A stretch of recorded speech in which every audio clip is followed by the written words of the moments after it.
3, 12. Permacool. Salut Benjamin. Salut. Est-ce que tu peux te présenter brièvement? Eh ben, je m'appelle Benjamin et j'interviens sur des stages de permaculture sociale. Donc, je bosse avec la caravane de permaculture et on organise des forums d'éco-projets, des designs de vie et de l'accompagnement, de la facilitation de projets collectifs. J'ai fait mon premier cours de conception de permaculture en 2010 avec Steve Reed. Et quand il m'a présenté les outils de conception et surtout le parcours de compagnonnage, j'ai trouvé ça juste complètement excellent. Et du coup, j'ai commencé à donner un coup de main à l'Université populaire de permaculture, parce qu'à l'époque, Steve était un peu tout seul avec Chloé à tout gérer. Donc j'ai donné d'abord un coup de main au niveau admin, quoi, l'association, les mails, le site internet et compagnie, et la gestion un peu de l'asso, quoi, pendant quelques temps. J'ai réalisé que la permaculture, c'est une boîte à outils qui a les solutions pour tout, quoi. Pour créer de l'autonomie alimentaire et aussi au niveau social, quoi, les dynamiques de groupe et comment créer des collectifs. Enfin, c'est vraiment des étapes et des méthodes qu'on peut appliquer vraiment à tout. En fait, tout ce qui est facilitation de collectifs, ça me passionne depuis longtemps, quoi. Comment créer des synergies entre les gens, des dynamiques, les gens se rassemblent.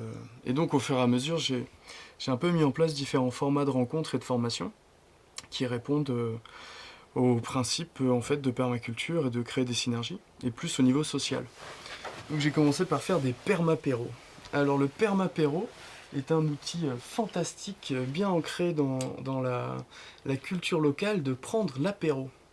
Et donc je me suis dit, on va organiser comme ça des rencontres pour parler de permaculture, et donc ça a rassemblé du monde au niveau local, et ça a lancé la première étape juste de rencontre et de pouvoir organiser des chantiers, échanger des graines, rassembler du monde pour les stages. Et donc ça a été un des... Et ce qui est génial, c'est que ça s'est multiplié un peu partout, quoi. On voit des permapéros un peu partout en France parce que c'est simple et efficace, quoi. Donc voilà. Enfin, un design, c'est pas forcément complexe, quoi. Le design du permapéro, il fait 4 lignes et il est super efficace, quoi. Et après, j'ai commencé à mettre en place le design de vie. Donc ça veut dire les étapes de conception et les principes adaptés au design de sa vie. Donc là, c'est vraiment pour lister ses ressources, ses compétences, ses savoir-faire, ses contacts, les amis, qui va nous soutenir sur notre projet, et de faire un mandala pour avoir une vision d'ensemble, d'abord des ressources, comme ça on voit tout le potentiel qui est là, et plutôt que d'avoir le nez dans le guidon et d'avancer à droite à gauche, c'est vraiment un moment pour s'arrêter, et pour pouvoir maîtriser un peu, prendre conscience des éléments de sa vie, quoi, pour pouvoir consciemment concevoir ce qu'on veut vivre et puis pouvoir mettre en œuvre son rêve, quoi. Et le rêve, c'est tellement puissant, quoi. C'est quelque chose où, c'est vibrant, c'est dans le cœur, c'est vraiment une projection en fait de la vie qu'on veut mener, quoi. Et donc l'idée, c'est vraiment de se reconnecter à ça, de pouvoir faire des cartes de vision, de dessiner, de mettre des images, des mots, et de se dire, voilà, la vie que j'ai envie de mener, c'est comme ça, et je vais dessiner, et comme ça garde une direction vibrante, quoi. Et après, il y a d'autres étapes, il y a d'autres outils pour comprendre ses besoins, comprendre ses limites, et avoir une vue d'ensemble, et faire la conception, quoi, avec toutes mes activités, toutes mes relations, et de voir quelles sont les synergies. Et qu'est-ce que j'ai envie de faire le plus souvent, quoi. Quelle personne est-ce que j'ai envie de voir plus, quelle activité nous donne de l'énergie. Et donc c'est un outil de conception de sa vie, quoi. Et dans tout ça, comment tu as été amené à créer la caravane de la permaculture? Eh ben, c'est la vision, en fait, avec Yo, qui est cofondateur aussi de la caravane, d'équipes mobiles de transition. C'est-à-dire que l'idée, c'est d'avoir... c'est un peu comme le compagnonnage de permaculture. Ça veut dire des équipes qui viennent sur un terrain et qui ont différentes compétences et qui peuvent transporter dans les véhicules des graines, du matériel pédagogique, des outils, tout ce qu'il faut, et se rassembler sur un lieu pour pouvoir participer au développement, quoi, à l'émergence de collectifs. Et donc, faire un programme au forum ouvert où tout le monde vient. On fait ça en lister les ressources, les compétences de chacun, le matériel, quelles sont les envies de chacun, qu'est-ce qu'on a envie d'apprendre, qu'est-ce qu'on a envie de proposer. Et le lieu, pareil, donne ce qu'il peut proposer et les coups de main qu'il a besoin. Et du coup, en suivant les étapes logiques de lister les ressources, d'abord gérer l'eau, après le sol, après l'habitat, de pouvoir venir et développer un lieu résilient, quoi. Et donc ça fait de l'apprentissage pour tout le monde, ça forme tous les gens qui participent, et joyeusement, en économie du don, ça crée des caravanes, des caravaniers permacool. C'est quoi un lieu résilient pour toi? C'est un lieu où il y a de l'autonomie alimentaire, où on fait de l'éco-construction, qui produit aucun déchet, quoi, où il y a des phytoépurations. Et surtout au niveau social, où il y a une dynamique de groupe, du faire ensemble, et de la résilience à tous les niveaux, quoi. Régénérer les écosystèmes. Quand on regarde autour de nous, on a l'impression que c'est compliqué, parce que quand on se balade, on voit un peu de monoculture et des gens en ville et compagnie. Mais Bill Mollison disait: les problèmes du monde sont infiniment complexes et les solutions sont scandaleusement simples. Et en fait, avec les méthodes de permaculture et juste en s'inspirant de la nature, je pense que c'est vraiment un changement de paradigme. Ça veut dire que c'est passer d'un système capitaliste individualiste et une vision un peu linéaire des choses à une vision de système holistique, ensemble et inspiré de la nature. Dans la nature, le chêne ne dit pas à la fourmi comment il doit gérer sa fourmilière. Les caractéristiques des écosystèmes de résilience, d'interdépendance, ça suit des successions naturelles. Il y a une entraide totale, en fait, quoi. Comme avec le réseau mycorhizien, où dès qu'il y a un besoin en nutriments, le réseau va fournir ce qu'il faut, quoi, en azote, en carbone. Et du coup, l'idée, c'est qu'on peut s'en inspirer pour construire des maisons, regarder les motifs naturels, et puis comprendre les fonctions de la sphère, du branchement, et puis s'en inspirer pour gérer l'irrigation, l'habitat, la production de nourriture en 3 dimensions avec les forêts-jardins, mais aussi le niveau social, quoi, la gouvernance et l'organisation collective, quoi. Et j'ai participé aux rencontres du réseau européen de permaculture. Donc là, c'était 14 pays, 14 organisations, 7 rencontres sur 2 ans. Et donc on a travaillé sur les formats de formation, les curriculums, l'apprentissage et les parcours d'apprentissage pour aller vers le diplôme de permaculture appliquée. Et c'était génial de voir...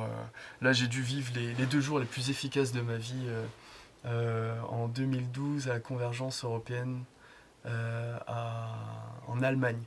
Et donc il y a 50 permaculteurs qui viennent sur 2 jours. Ils présentent les objectifs du programme, toutes les organisations, on décide des lieux et des dates auxquelles on va faire les rencontres, on crée les équipes avec les thématiques, et tout ça dans la joie et la dynamique. Quand on a 50 permaculteurs qui gèrent des systèmes, qui se rencontrent, ça peut être sacrément efficace, quoi. Et c'est ça qui donne espoir, quoi. C'est qu'il y a des pionniers, en fait, de la transition, et qu'il y a beaucoup d'organisations qui émergent, et ça fait boule de neige, quoi. Parce que c'est exactement ce qu'on a besoin maintenant, quoi. On a un système capitaliste qui s'effondre, et on a les solutions pour faire de l'économie du don, rassembler des collectifs, et puis il y a des méthodes et tout ça qui sont intéressantes à transmettre, quoi. Et alors justement, tu nous parles beaucoup des méthodes et des outils là, à transmettre.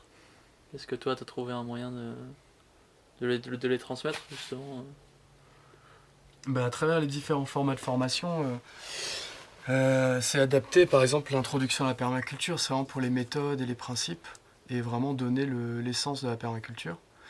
Et après, j'écris ce manuel d'émergence de collectif, où en fait ça reprend les différentes étapes de faire son design de vie d'abord pour soi, donc de se dire qu'est-ce que j'ai envie, c'est quoi mon rêve, mes ressources, où est-ce que j'ai envie d'aller, et de pouvoir après participer par exemple à une rencontre d'émergence de collectif. Donc là l'idée c'est de se rassembler et de faire en économie du don, chacun propose ce qu'il a envie de partager, ce qu'il a envie d'apprendre, on participe à régénérer un lieu.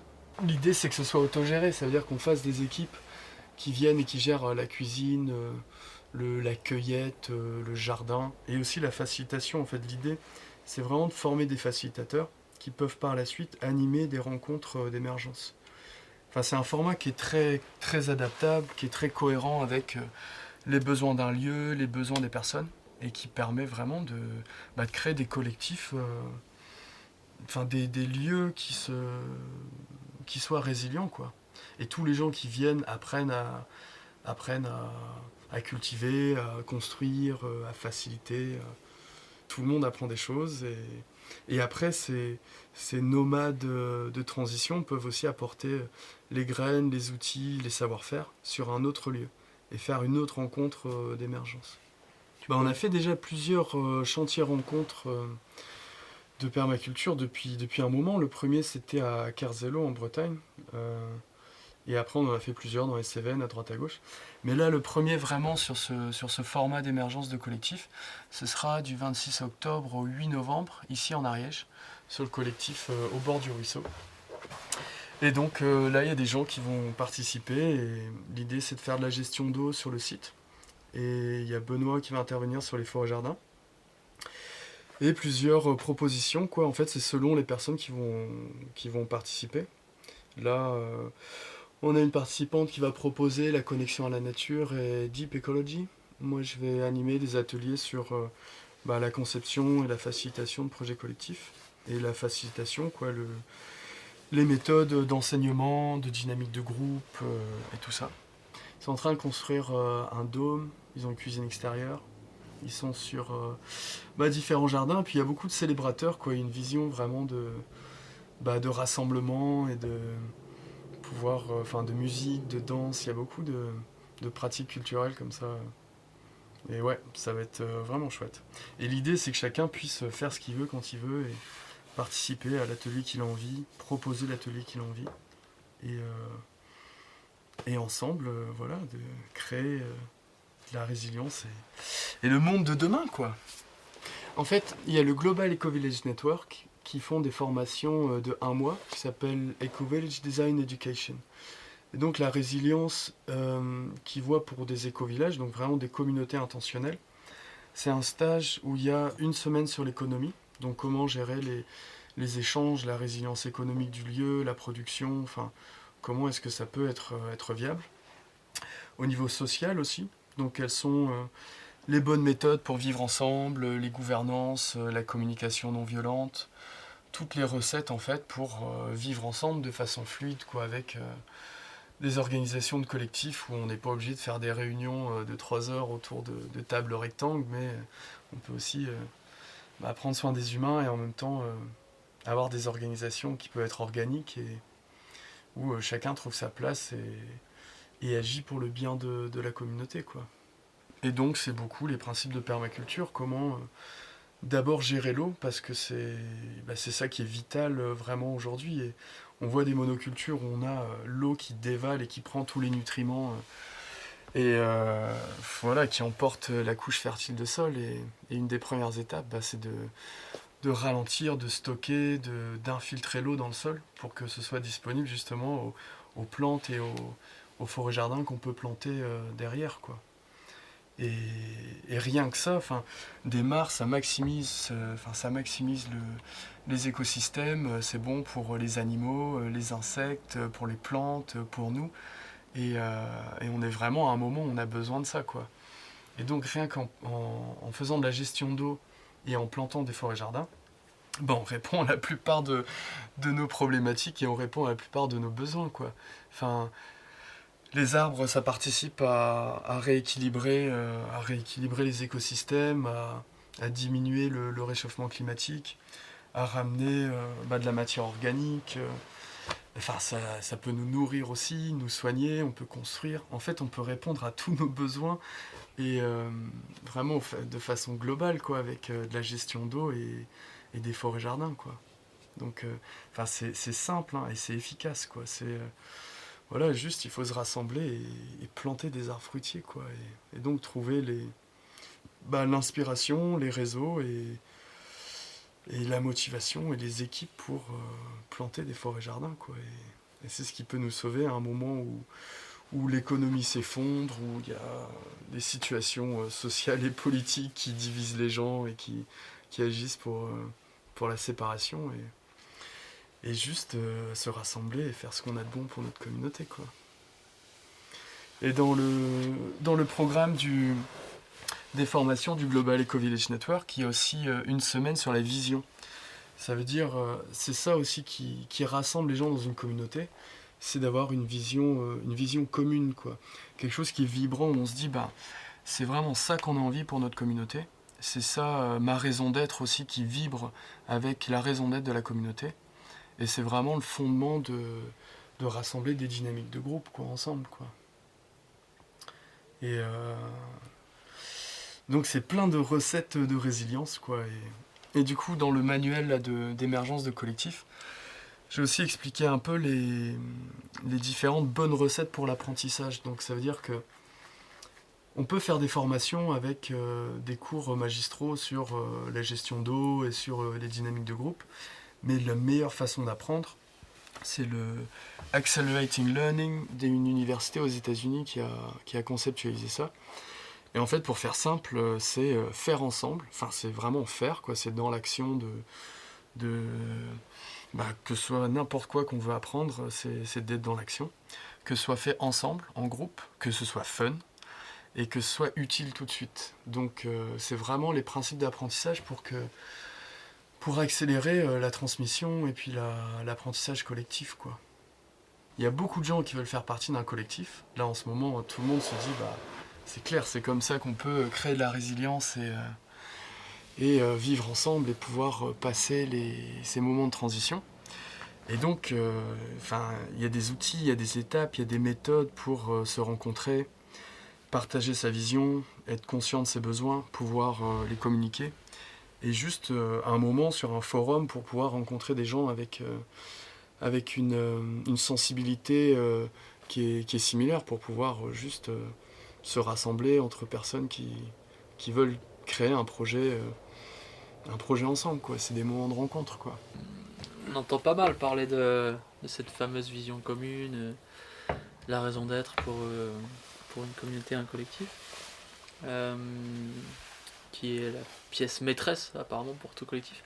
Et est-ce que toi tu as des outils à préconiser pour justement trouver cette vision commune qui rassemble un collectif? Bah, déjà, dans le design de vie, il y a déjà trouvé sa raison d'être et sa vision. Et donc, je fais des ateliers où je propose aux gens de... Il y a des personnes qui ont du mal à être dans le rêve et de se dire, voilà, dans 20 ans, voilà, le rêve que j'ai envie de faire, c'est vibrant. Parce qu'il y a toujours les schémas un peu qui vont venir court-circuiter ce rêve avec les vieux réflexes de oui, mais je serai pas légitime, j'aurai pas l'argent, qu'est-ce qu'ils vont penser les gens, enfin tous les mais qui vont débarquer. Et du coup, pour impulser justement cette vision du rêve, ce que j'aime bien faire, c'est demander aux gens de se rappeler des meilleurs moments de leur vie et de se faire une carte avec des images, des photos de voilà, c'est quoi les meilleurs moments que j'ai passés, et du coup de se dire bah c'est ça en fait que j'ai envie de vivre et de partager, de vraiment concrétiser, quoi. Et après justement de pouvoir dessiner sa carte de vision. Et après il y a différents ateliers qu'on peut faire pour comprendre un peu sa raison d'être aussi. C'est de se rencontrer par exemple et se demander mais enfin, c'est quoi tes qualités, c'est quoi tes compétences, qu'est-ce que tu sais vraiment bien faire, quoi. Et aussi de se poser la question, qu'est-ce que les autres me demandent? Ça veut dire, quand on me demande conseil ou quand on me propose quelque chose, ça veut dire que les autres voient en moi cette fonction. Et donc ça peut m'aider aussi à voir quelle est ma raison d'être à moi, quoi. Et après, pour une raison d'être collective, ben là, c'est vraiment de pouvoir chacun partager son rêve et de rassembler les idées et les visions de chacun. Et de se dire, ben, ensemble, dans 20 ans, à quoi est-ce qu'on veut que ça corresponde notre collectif, notre éco-village, notre association. Et de prendre les mots-clés. Après, il y a plein d'outils, de méthodes pour des visions communes, quoi. Mais c'est clair que c'est vraiment le fondement, quoi. C'est ensemble, où est-ce qu'on veut aller, quoi. Enfin, je veux dire, tout le monde voit les choses différemment, et en fait, de pouvoir avoir une vision commune, c'est ce qui va créer la réalité. Et donc c'est là où c'est tellement important de se rassembler et de partager des choses positives, quoi. De pouvoir visualiser un monde avec des forêts-jardins, des villes joyeuses, avec des jardins sur les toits, et de partager ça, parce que c'est ce qui va exister, comme c'est ce qu'on imagine et ce qu'on projette et ce qu'on partage, quoi. Donc c'est vraiment vital aujourd'hui de rêver et de mettre en place, quoi. Si les gens regardent la télé et Netflix et qu'on regarde des choses apocalyptiques sur le futur avec des zombies et compagnie, bah c'est pas une bonne idée de se mettre ça dans le cerveau, quoi, c'est clair.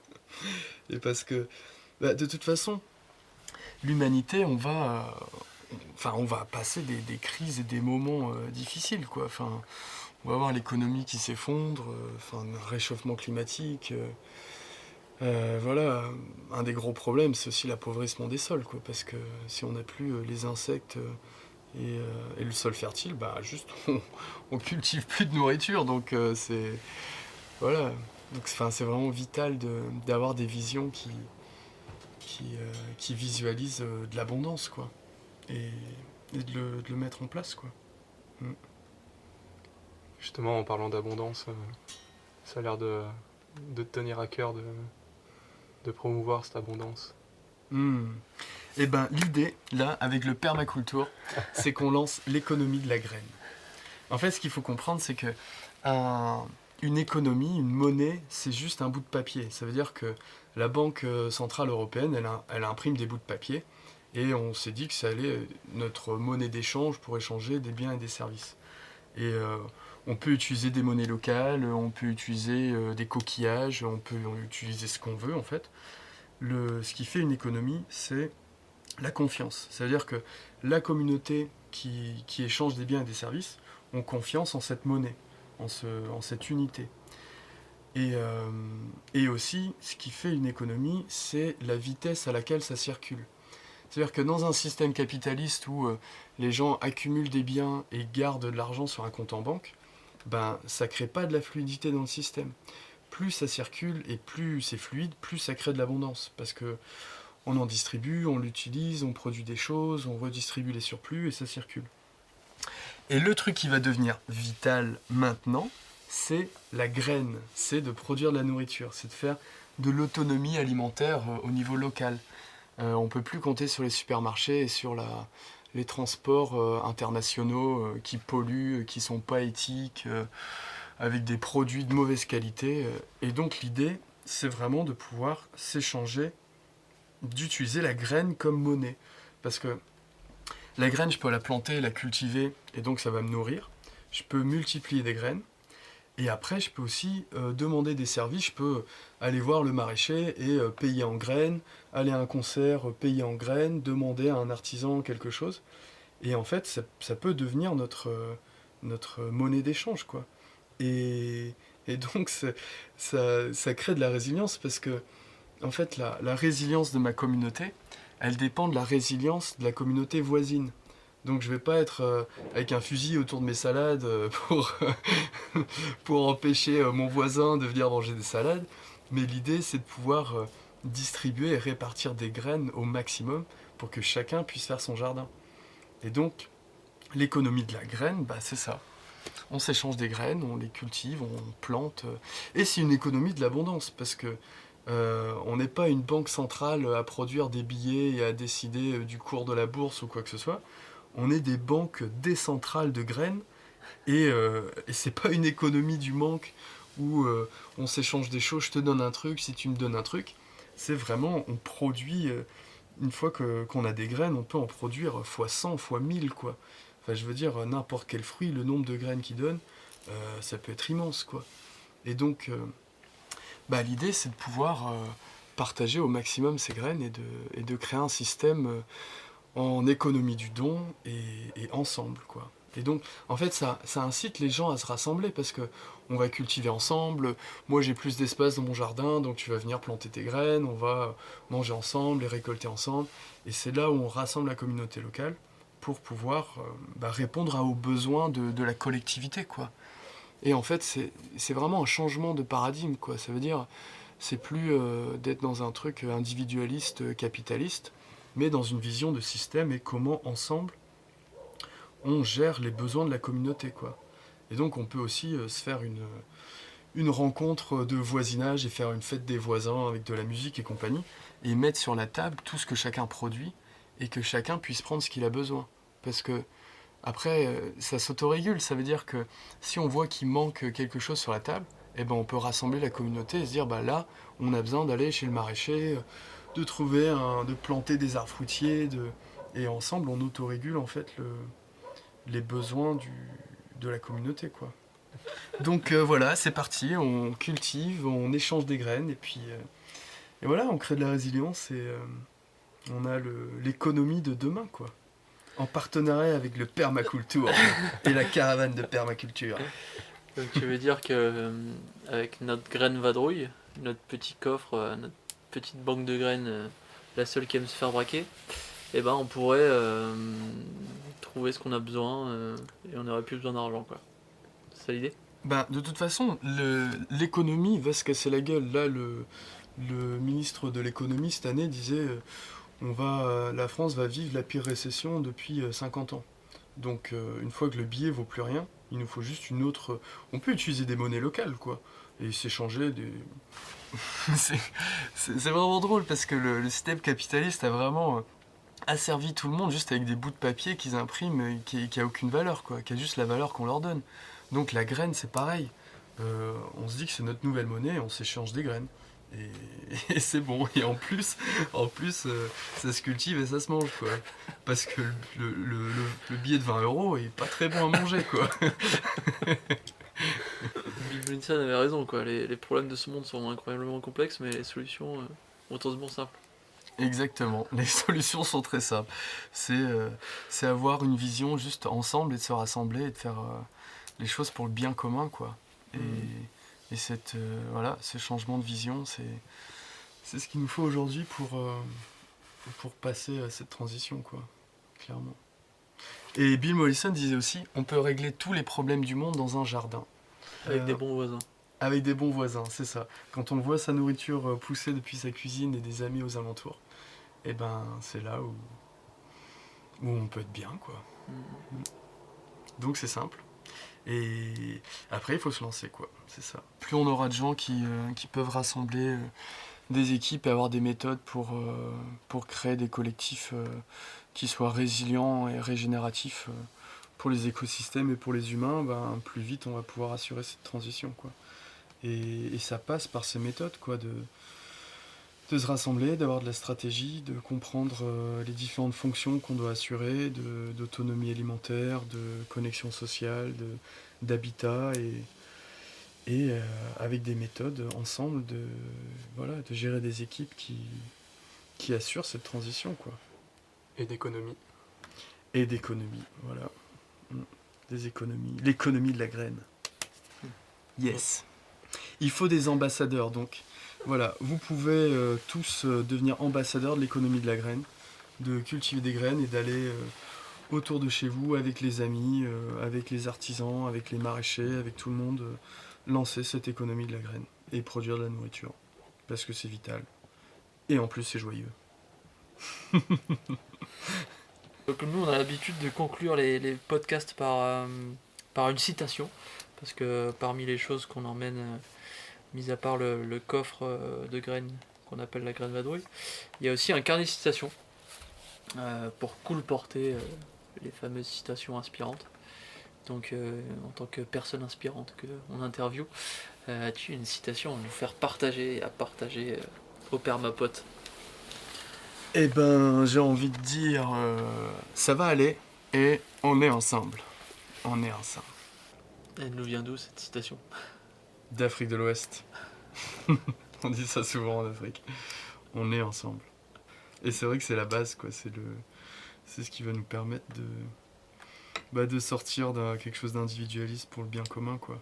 Et de faire ensemble. Donc, on est ensemble. On se fait un petit clap de fin. Allez, on te suit. Ok. Et j'ai envie de dire transition, clap. Ok. 3, 12. Transition. Merci.